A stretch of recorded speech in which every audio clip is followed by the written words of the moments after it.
할렐루야. 여러분 사랑하고 축복합니다. 여러분 한 주간 삶의 자리 어떠셨나요?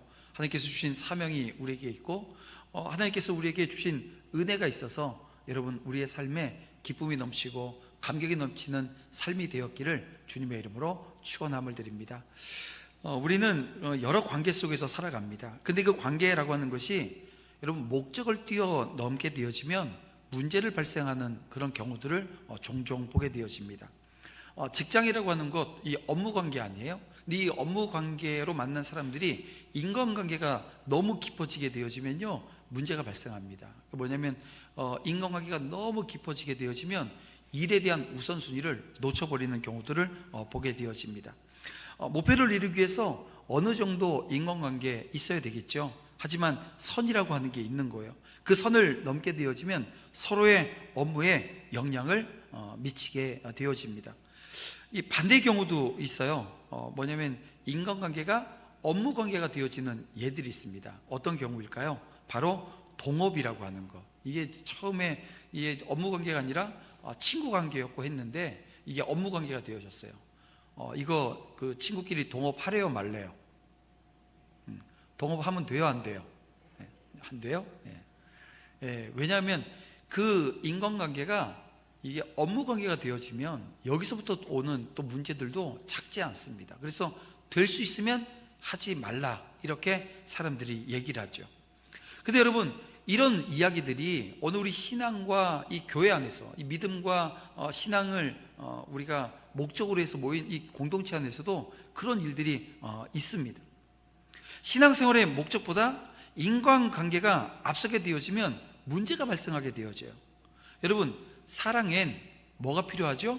수고가 필요합니다. 사랑에 수고가 필요하고 이 아낌없이 오늘 우리는 사랑해야 합니다.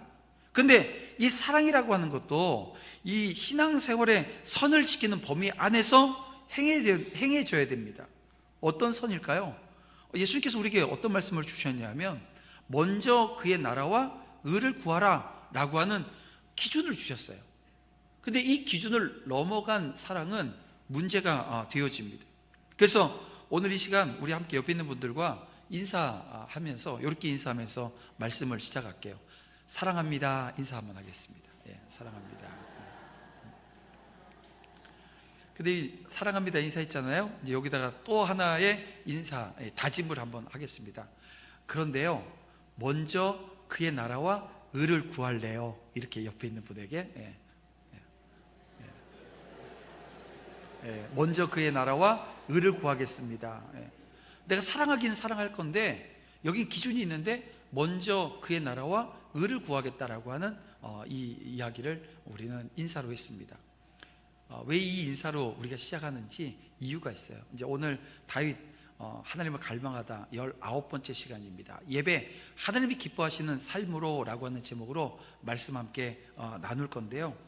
여러분 이 공동체를 이루기 위해선 가장 필요한 것 중에 하나가 뭐냐면 교제고 좋은 관계를 맺는 것입니다. 그런데요 이 좋은 관계라고 하는 것이 조금 전에 우리가 함께 인사 나누듯이 사랑의 관계가 되어져야 되고 그런데 이 사랑의 관계가 되어질 때 우리가 기준이 되어지는 것은 먼저 하나님의 나라 그리고 하나님께서 우리에게 주신 그 의를 이루는 수 있는 그것이 우리의 어떻게 보면 그릇이 되어야 되고 틀이 되어져야 됩니다. 근데 이걸 넘어가게 되어지면 문제가 생긴다는 거예요. 어떤 문제예요? 마음은 맞아요. 막 죽고 못 살아요. 너무 마음이 맞아요. 하나가 돼요. 근데 그 하나됨을 통해서 하나님을 예배하는 예배자의 자리에 서는 게 아니라 다른 짓을 하는 거죠. 악을 도모하는 이 범죄를 꾀하고 도모하는 자리에 서게 되어집니다. 에이 목사님 그런 일이 있을 수 있어요? 오늘 본문에 나오잖아요. 오늘 본문에 다윗과 요압이라고 하는 이 두 사람 지금 오늘 본문에 보니까 어떻게 됐어요? 척하면 척이에요. 서신을 딱 보내고 했더니 척하면 척이에요. 그런데도 이 신하인 요압은 그래도 왕이 이렇게 얘기하면 어떡하지? 다 이 준비를 해놓잖아요. 이렇게 물으면 이렇게 대답하라 그러는데 되려 왕은 어떻게 합니까? 다 알아먹었어요. 그리고 나서 뭐까지 해줘요? 걱정하지 말라고 위로까지 합니다. 여러분 이 신앙 공동체, 이 이스라엘이라고 하는 이 민족은요, 민족 공동체가 아닙니다. 신앙 공동체입니다. 이 신앙으로 하나 되어져 있는 이 공동체에 하나님이 이 나라의 주권을 행사하시는 분이라고 하는 것을 알고 있는 다윗 왕이에요. 그리고 그에게 아주 충직한 신하였던 부하였던 이 요압이 이렇게 하나님 없는 듯한 자리에서 하나님 없는 듯한 악한 일을 도모하는데요, 어떻게 해요? 손발이 척척 맞습니다. 여러분, 이 죄를 우리가 해결할 수 있는 방법 무엇입니까? 죄는 어떻게 해결할 수 있어요? 회개해야 이 죄의 문제는 해결되어집니다. 근데 이 죄를 다른 죄로 덮어버려요. 해결되어져요? 안 되거든요. 결국 죄가 죄를 덮게 되어지면 그 죄는 눈덩이처럼 커지게 되어집니다. 다윗은 하나님께 정말 많은, 얼마나 큰 은혜를 받았는지 몰라요. 그럼에도 불구하고 자기 죄를 다른 죄로 덮으려고 했고요, 여러분, 이것은 하나님의 징계를 피할 수 없는 여러분 이유가 되고 말았습니다. 저는 이런 이 본문의 말씀을 읽어 나가면서 이런 생각을 해보게 되어져요. 하나님 앞에 오늘 우리가 예배자로 서 있는데, 이 지금 다윗도 그렇잖아요. 다윗도 하나님을 예배하는 예배자입니다. 그리고 그 예배자로서 여러분 손색이 없어요. 우리가 우리 시편에 그 다윗이 하나님을 예배하기 위해서 쓴 그 많은 찬양시들을 보게 되어집니다. 그런 다윗이 지금 어떻게 하고 있어요? 그 지금 이 분이 예배자인지 예배자가 맞는지 알 수가 없는 거예요. 그런 본문의 말씀을 통해서 정말 하나님이 받으실 만한 영적인 예배, 산 제사의 삶을 어떻게 하면 살아낼 수 있을까라고 하는 생각이 들게 되어지는데, 오늘 말씀에 거기에 대한 답을 우리에게 몇 가지를 주고 있습니다. 저는 그걸 오늘 여러분들과 함께 나누고자 하는 거예요. 그 첫 번째가 뭐냐 하면, 이 말씀 선포의 1차적 대상은 자기 자신이어야 된다는 거예요. 저도 지금 말씀을 여러분들과 함께 나누기 위해서 말씀 준비했잖아요.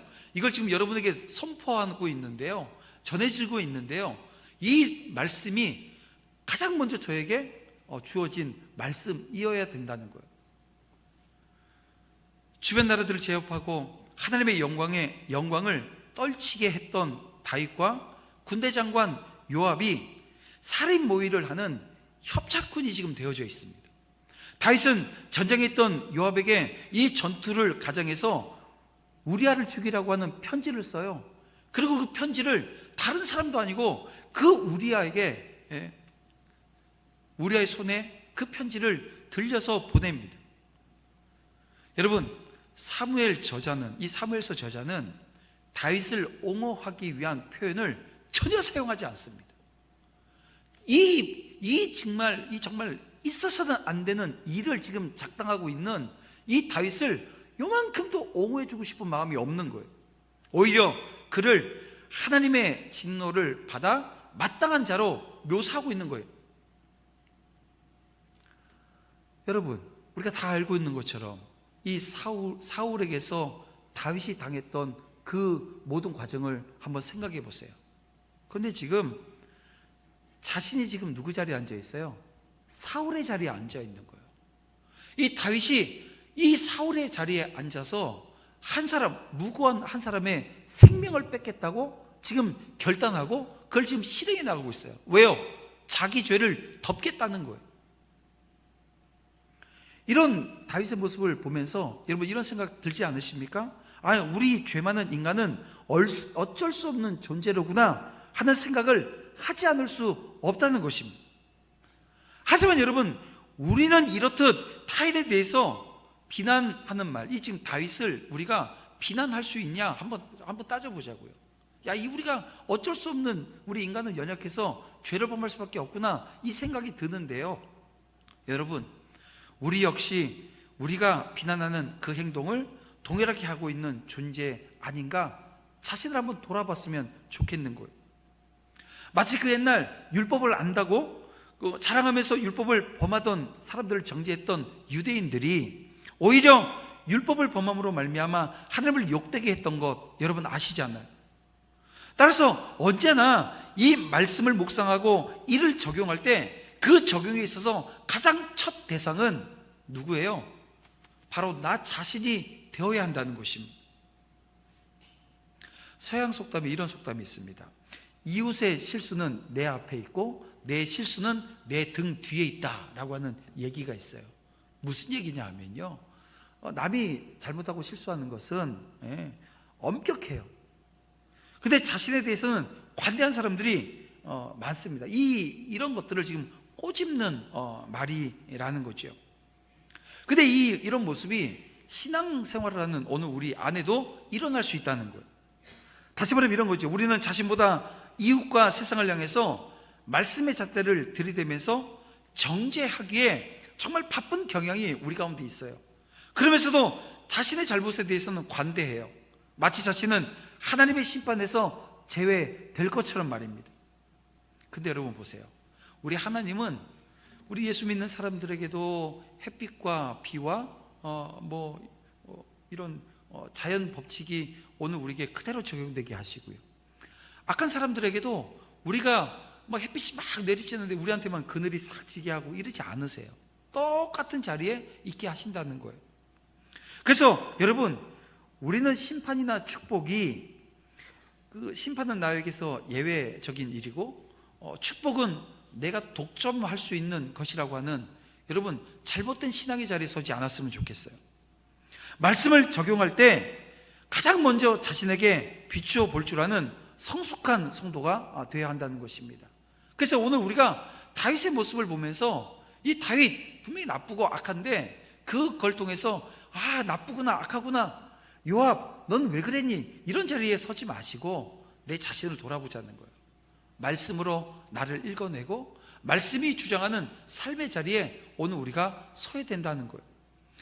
여러분, 지금 성경 역사 1독, 제가 아까 교회 소식 알리면서도 말씀드렸지만, 성경 역사 1독은요 성경이 66권인데 14권의 성경만 읽습니다. 그런데 이 14권의 성경을 다 안 읽어도 돼요. 뭐냐면 하루에 읽었던 그 말씀을 통해서 내 삶의 자리를 돌아보고 내 삶의 자리에 얼마나 연약하고 죄악된 모습들이 있었는지를 발견하는 거예요. 그리고 다시 그 자리로 가지 않는 거예요. 근데 그게 평생 한 번 하면 되는 일이에요? 아니요. 올해도 3번을 하는데요, 3번 다 해야 되는 일이에요. 하나님께서 우리에게 주어진 삶의 자리에 말씀이 이끄는 삶이 없으면 오늘 우리가 들은 말씀으로 오늘 우리가 얼마나 살아낼 수 있겠어요? 아마 지금 이 시간에도 눈 감고 계신 분들 지금 계시면 눈 뜨면 아마 다 기억 하나도 안 날걸요? 그리고 지금 화면으로 지금 절 보고 계신 분들도 화면에서 눈 딱 떼가지고 저 보면 이 사람 누구지? 할걸요? 여러분, 오늘 우리의 삶의 자리가 그런 거예요. 다 기억하지 못하도록, 또 들은 말씀이 오늘 우리의 삶에 그대로 다 적용되어지도록 하나님 그렇게 우리를 만들지 않으셨어요. 그래서 탈 많고 문제 많은 이 교회라고 하는 이 공동체를 통해서 하나님은 하나님의 말씀이 우리 가운데 임하고, 그리고 그 임한 말씀을 통해서 저와 여러분이 세워지는 그 은혜의 자리로, 여전히 연약해요, 여전히 부족해요, 여전히 죄악된 자리에서 허덕이며 살아가고 있지만, 그래도 오늘 우리에게 소망이 되어지는 것은, 이 공동체가 내게 소망이 되어지는 이유는 믿음의 자리에 함께 서는 은혜가 있는 거예요. 서로 격려하고 서로 세워주는 그 믿음의 자리에 서는 거죠. 여러분, 오늘 부디 여러분께서 말씀 앞에 먼저 자신을 비추어서 온전히 섬으로 말미암아 정말 티없고 부끄러움이 없는 모습으로 세상을 향해서 이 복된 그 복음을 여러분 증거할 수 있는, 그리고 당당히 서는 저와 여러분 다 되어지기를 주님의 이름으로 축원함을 드립니다. 세상을 향해서 관대한 마음을 품는 것, 거기는 긍휼한 마음이 생겨요. 그리고 관대한 마음이 품는 그 자리에 십자가 복음이 증거되어집니다. 그 관대함이 오늘 우리 가운데 다시 한번 생겨나기를 주님의 이름으로 축원함을 드립니다. 또 하나, 오늘 우리가 이 땅을 살아나가면서 삶의 자리에서 진정한 예배자로 서게 되어질 때 해야 될 또 하나가 있습니다. 그건 뭐냐면 부당한 압력을 거부하는 거예요. 자, 이제 다윗에게서 한번 요압으로 우리가 시선을 잠깐 옮겨서 봤으면 좋겠어요. 다윗의 편지를 받은 이 요압이 만약에, 이게 만약이라고 하는 것은 사실 제가 다시 말씀드리지만 있을 수 없지만, 삶의 자리에 다 지나가 버린 걸 어떻게 만약이라고 하는 것으로 돌려놓겠어요. 하지만 하나님께서 우리에게 성경 말씀을 주신 것은 만약이라고 하는 것을 가정을 해서 내 삶의 자리를 돌아보라는 그런 은혜가 있는 거예요. 만약 여러분, 이 요압이 다윗의 편지를 받고 하나님을 의식하고 있었다고 한다면 어떻게 했을까요? 다윗이 우리아를 죽이라고 했을 때 죽였을까요? 아니요, 거부했을 거예요. 그런데 우리는 알아요. 우리 앞서 계속해서 읽어왔기 때문에 알아요. 이 요압이 어떤 사람인지. 아브넬을 암살한 사건에서 나타나듯이 그는 하나님 앞에서 정직하게 살려고 했던 사람이 아니었습니다. 요압은 다윗의 계략을 그대로 받아들여서 이 다윗의 부하 중 몇 사람과 함께 우리아를 죽게 합니다. 그 지금 뭐예요? 우리아 하나 죽이라고 했는데 우리아와 함께 다윗의 충신들이죠. 그 군사들 몇 명이 함께 죽게 되어집니다. 다윗은 자기 죄를 덮기 위해서 우리아뿐만이 아니라 다른 부하까지도 희생시키는 그 악행을 저지르고 있는 거예요. 요압을 통해서 말입니다. 그렇습니다. 요압은 다윗의 편지를 받고서 우리아를 죽이려는 다윗의 계획에 대해서 조금도 주저함이 없어. 오늘 본문에 보니까 뭐지? 라고 하는 게 없고요, 그대로 실행에 옮겨요. 그래서 우리는 이 요압의 행동을 좀 눈여겨볼 필요가 있습니다. 여러분 아시다시피 요압은 그 다윗의 아주 충실한 신복입니다. 그러므로 그가 다윗의 편지를 받았을 때 왕의 명령이므로 그대로 실행하는 것, 어떻게 보면 당연한 일이라고도 할 수 있을 거예요. 또 당시는 왕정 국가입니다. 다시 말하면 왕이 절대 군주예요. 왕의 말이 법입니다. 우리는 지금 헌법이 있고 여러 그 법들이 있어서 그 법을 지키며 살아가는데, 그 당시는요, 왕이 오늘 얘기가 법인 거예요. 그것을 거역하는 것 있을 수 없는 일입니다. 그런 점에서 본다고 한다면 이 다윗의 지시를 따라서 이 우리아를 사지에 몰아넣게 되어지고 죽게 만드는 것, 어떻게 보면 요압 편에서 보게 되어지면 난 책임 하나도 없어 라고 할 수 있을 거예요. 근데 여러분 한번 생각해 보세요. 다윗의 지시가 심히 부당할 뿐만이 아니라 이 국익에도 도움이 안 돼요. 더구나 이것은 지금 이 이스라엘이라고 하는 이 공동체는요, 신정국가입니다. 하나님이 다스리는 나라예요. 그러니까 나라에 다른 법은 없어도 뭐는 있어요? 하나님의 법이 있는 거예요. 율법이 있는 거예요. 그 율법을 어기는 거예요.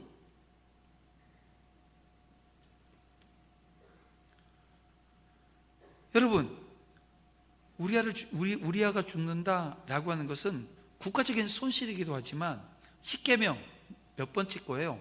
6번째 계명, 살인하지 말라라고 하는 이 계명을 어긴 거죠. 그래서 요압은 이 다윗이 이 편지를 보냈을 때 이 신앙 공동체의 직을 맡고 있는 그런 그 군대 장관이잖아요. 그런 직을 맡고 있는 자라고 한다면 가장 먼저 해야 될 게 뭐였어요?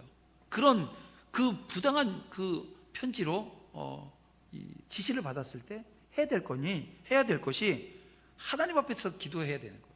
하나님이 어떻게 인도하시는지, 나를 어떻게 지금 여기에 반응케 하시는지에 대해서 해답을 찾고자 하는 그런 모습이 있어야 돼요. 그리고 부당한 그런 지시에 대해서는 간언할 수 있잖아요. 아니 어떻게 그럴 수 있어요? 아니요, 나중에요 이런 일이 있었어요. 후일 자식의 죽음을 슬퍼하는 다윗에게 직언을 서슴지 않아요. 왜 그랬을까요? 왜 그때는 직언을 했을까요? 아까도 얘기했지만 이 요압이라고 하는 사람이 믿음이나 신앙이 있는 사람이 아니고요, 철저하게 자기중심적인 사람이에요. 자기에게 해가 될 것 같으니까 그때는 왕에게 가서 직언을 합니다. 하지만 타인의 생명과 관련된 일에는 매우 비겁하게 행동을 해버리고 말았어요. 여러분 이 점이 우리가 요압을 보면서 심히 유감스럽게 여기지 않을 수 없다는 것입니다. 그래서 여러분 오늘 우리가 이 장면을 보면서, 특히 이 요압을 보면서 오늘 우리가 그리스도인으로서 이 세상을 살아나가는 데 있어서 용기라고 하는 것, 이걸 한번 조명해서 생각해 보고자 하는 겁니다.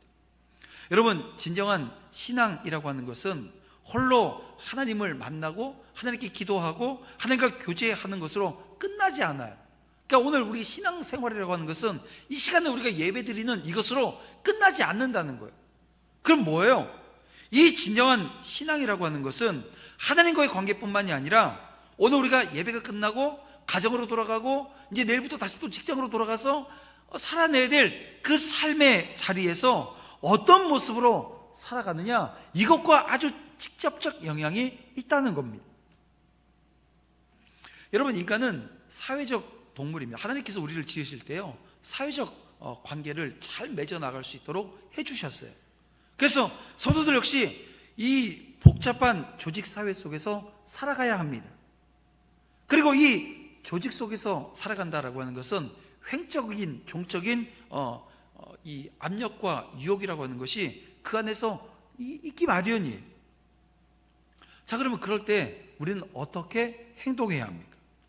조직의 논리에 순응하면서 부당한 압력에 굴복해야 됩니까? 아니면 비록 제가 종적 횡적이라고 했으니까 옆에 있는 주변의 동료들이나 우리 직장에서 우리 상관들이 하는 이야기들, 그 부정한 그 명령에 그냥 따라야 돼요?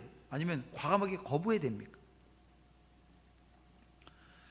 바울이 오늘에게 주는 얘기가 있어요. 로마서 13장 1절 2절 말씀을 보면 이렇게 말씀합니다. 각 사람은 위에 있는 권세들에게 복종하라. 권세는 하나님으로부터 나지 않음이 없나니 모든 권세는 다 하나님께서 정하신 바라. 그러므로 권세를 거스르는 자는 하나님의 명을 거스름이니 거스르는 자들은 심판을 자취하리라. 이게 어떻게 보면 이 말씀이요, 이 기준이 되어집니다. 이게 기준 삼아야 됩니다. 왜냐하면 모든 권세는 하나님으로부터 나왔다.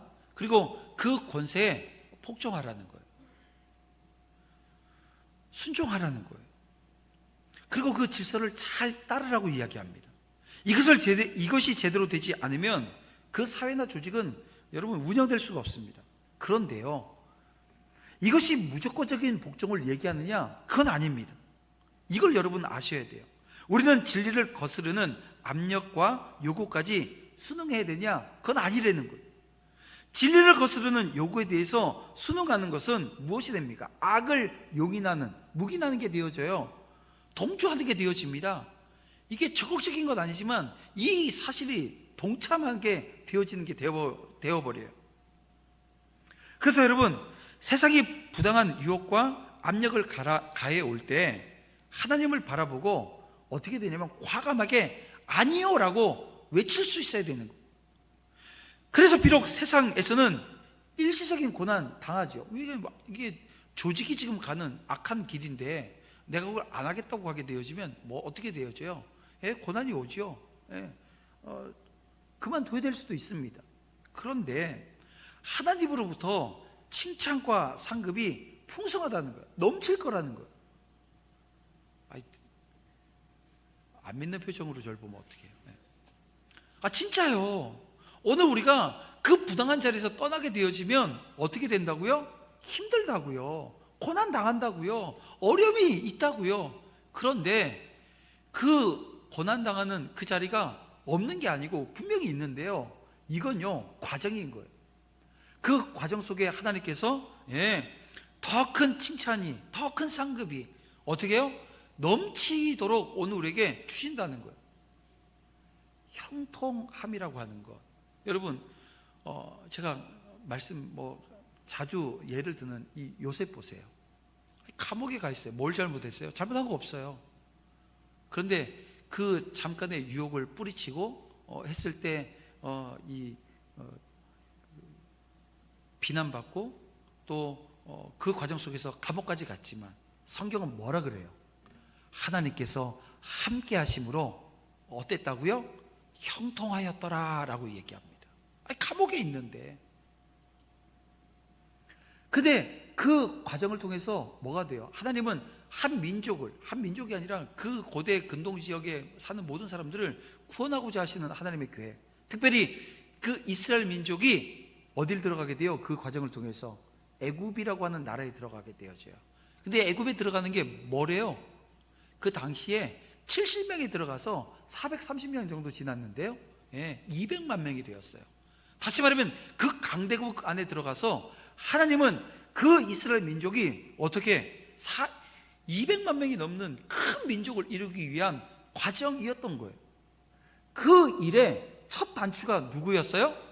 요셉이었던 거예요. 고난을 통해서 오게 되어진 하나님의 약속이, 은혜가 그를 통해서 임하고 그를 통해서 흘러넘치는 역사를 보게 되어진다는 거예요. 사랑하는 성도 여러분, 오늘 우리의 삶의 자리가 그래요. 이 혼탁한 세상 속에서 항상 공의에 입각한 선지자적 삶을 우리가 살아내야 됩니다. 그러니까 여러분, 오늘 우리가 내가 선지자적 삶을 살겠다라고 하는 결단이 우리 가운데 있어야 됩니다. 그렇지 않으면 어때요? 땅 위에 하나님의 공의를 세우고 하나님 주시는 영광도 풍성히 누리는 자리에 서야 되는데요, 그 자리에 서지 못하는 거예요. 그냥 내가 한 만큼만 그냥 얻게 되어지는, 어떻게 보면 계속 모자라는 자리에 서게 되어지는 거죠. 주님이 주시는 풍성함이 그 복된 자리에서는 여러분들 통해서 체험되어지고 이루어지는 역사 있기를 주님의 이름으로 축원함을 드립니다. 죄악을 품고 있으면서도 이를 해결하지 않고 계속해서 다른 죄로 그 죄를 덮으려고 하는 시도, 여러분, 이 시도는 비참한 상태에 떨어질 수밖에 없다는 것입니다. 다시 우리 본문을 보면 22절 이하입니다.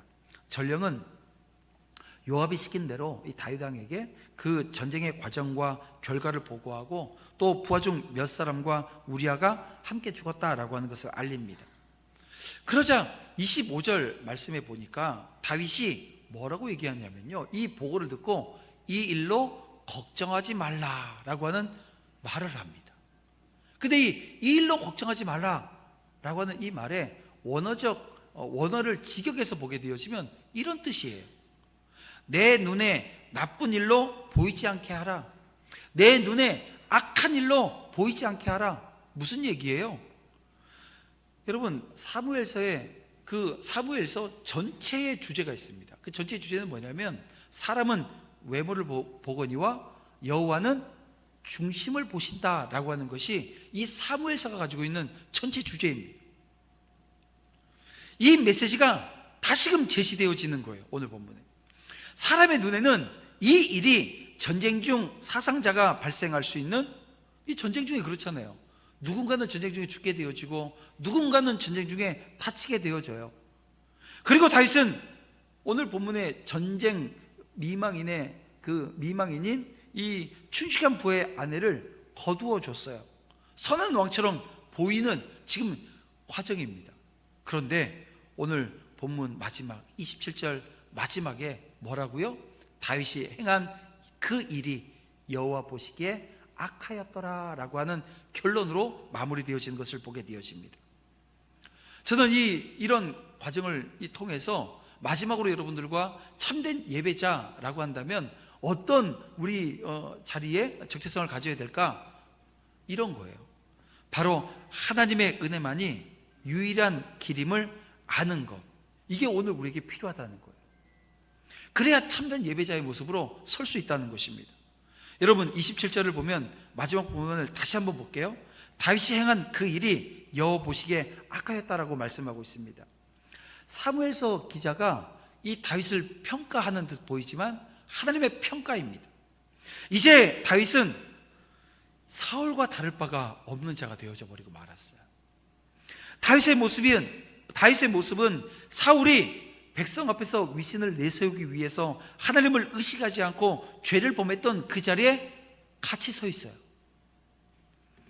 충직한 부하였던 이 다윗을 죽이려고 했던 이 사울이 이제는 다윗이 되어서 지금 서 있습니다. 그런데 여러분, 이 사울과 다윗이 다른 게 뭔지 아세요? 사울은 성공했어요? 성공하지 못했어요. 다윗이 지금 왕이 되어 있으니까요. 그런데 다윗은요, 성공했어요. 근데 성경은 이 사건이 있기 전 다윗의 첫 아내였던 미갈이 하나님의 저주를 받아 죽는 날까지 자식이 없다고 기록하고 있습니다. 그리고 계속해서 성경은 하나님이 다윗의 후손을 통해서 성전을 지을 것을 약속하시는 내용으로 이어지고 있습니다. 자, 그러면 오늘 우리가 그 성경 말씀을 쭉 읽어나가면서 뭘 지금 보게 되죠? 야, 그러면 이 하나님의 약속, 언약입니다. 편하지 않는 그 언약을 지금 다윗 다음에 누가 이어낼까? 누가 이어받을까? 그 자리에 누가 설까? 초미의 관심이 거기 가 있을 수밖에 없어요. 그렇죠, 여러분? 미갈은 자녀를 못 낳는데요. 이제 자녀가 없대요. 하나님은 다윗에게 성전 지을 거 허락하지 않으셨어요. 네 자손이 지을 거라고 얘기해 줬어요. 그러면 누가 다윗의 아들을 낳아서 그 일을 하게 할까라고 하는데 관심이 가 있는 거예요. 하나님의 놀라운 약속이 있은 이후에 다윗은 11장에서 우리가 읽었던, 지난주와 이번 주에 읽은 이 11장 말씀을 통해서 도저히 용서받지 못할 범죄를 저지르고 말았습니다. 그렇다면 여러분, 과연 하나님은 다윗에게 이 7장에서 기록된 바와 같이 왕위를 이을 후손과 성전에 대한 약속을 하실 때 다윗이 이런 무서운 죄를 저지를 걸 모르셨을까요? 하나님께서 7장에서 이 약속의 말씀을 주실 때 11장에서 다윗이 이 엄청난 죄를 짓는 것 모르셨겠냐는 거예요. 모르실 리가 없지요. 우리 하나님, 천지를 창조하신 하나님, 전지전능하신 하나님입니다. 우리 예수님께서도 예수님을 그 제사장들에 팔아서 자신을 배신하고 예수님을 십자가 지게 할 자가 그 제자 중 누구인지 예수님이 아셨잖아요.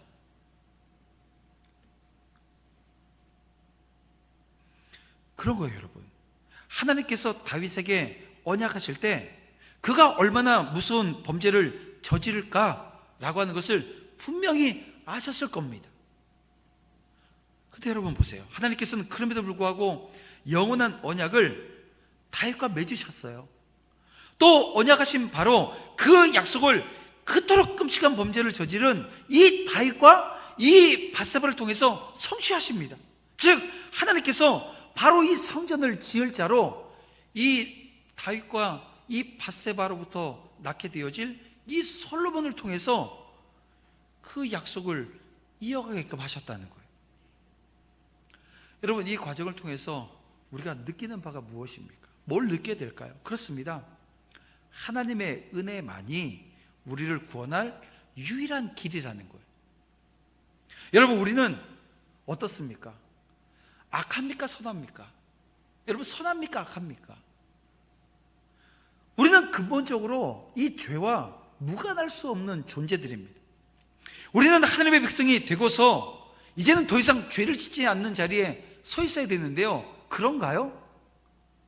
여전히 오늘 우리는 죄악된 자리에 서 있다는 거예요. 죄를 질 수밖에 없는 연약함이 우리 가운데 있습니다. 실제로 오늘 우리의 삶 속에, 오늘 우리가 살아가는 한 주간의 삶 속에 얼마나 많은 죄를 우리가 짓고 삽니까? 여러분, 법대로 하면 우린 다 죽어야 합니다. 하나님께서 그 오늘 우리의 실상을 모르세요? 다 알고 계시다는 거예요. 그럼에도 불구하고 하나님께서는 우리를 택하여 주시고 그리스도를 통해서 천국 구원의 언약을 우리에게 주셨어요. 여러분, 이게 뭘 지금 의미하는 것입니까? 그렇습니다.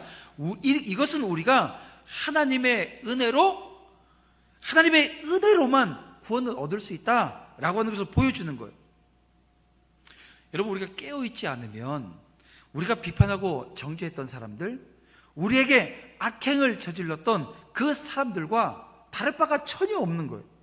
그렇게 우리는 언제나 하나님을 의식하고 그 죄를 멀리하기 위해서 노력해야 되고요, 죄를 지었으면 그 죄가 눈덩이처럼 커져서 큰 대가 치르기 전에 어떻게 해야 돼요?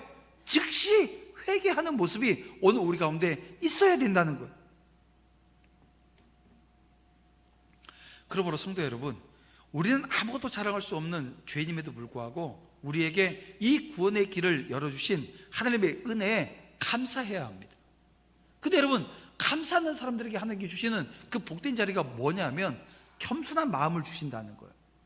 감사하는데 교만한 사람은 없어요. 감사라고 하는 것을 치장거리로 삼게 되어지면 교만하죠. 왜냐하면 교만하기 위해서 감사를 쓰니까요. 근데 여러분, 진짜 감사는 내 머리를 조아리게 합니다. 무릎을 연해서 하나님께 엎드리게 합니다. 늘 겸손한 마음으로 살아가요. 충성된 자리에 서게 한다는 거예요. 여러분, 그 은혜의 자리에 우리가 서 있습니다. 오늘 우리 또한 다윗과 별반 다르지 않아요.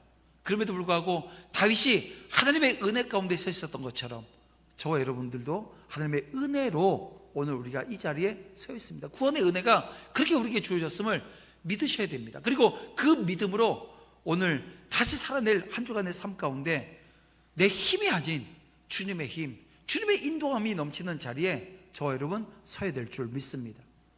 말씀을 정리해 보겠습니다. 여러분, 우리가 하나님 앞에 드려야 하는 예배는 하나님이 선하게 여기시고 기뻐하는 삶을 살아내는 것입니다.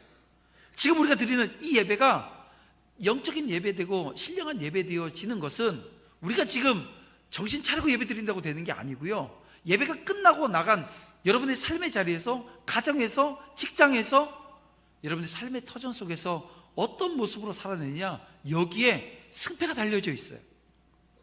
다윗의 최후는 사울과는 달랐습니다. 하지만 분명히 다윗은 이 시점에서 이 사울과 다를 바 없는 이 죄를 저질렀고요, 그 죄로 말미암아 아주 혹독한 징계를 당하게 되어집니다. 그래서 오늘 저와 여러분 그리스도인으로서 죄를 멀리하는 자리에 서야 합니다. 높은 자리, 부유한 자리, 힘 있는 자리에 있을수록 여러분 이 말씀은요, 오늘 우리에게 주신 이 말씀은 더 중요합니다. 죄를 경계하고 멀리함으로 하나님의 거룩한 백성으로 살아갈 수 있기를 주님의 이름으로 축원합니다. 하나님의 공의와 사랑에 배치되어진 악한 행동을 멀리하기 위해서 여러분 우리는 영적 싸움, 내 안에서의 영적 싸움을 싸워내야 됩니다. 그래서 하나님이 받으실 만한 영적 예배, 삶이 예배되어지는 산 제사가 있는 삶의 자리로 하나님께 영광 올려드리는 한 주간의 삶이 되시기를 주님의 이름으로 축원합니다.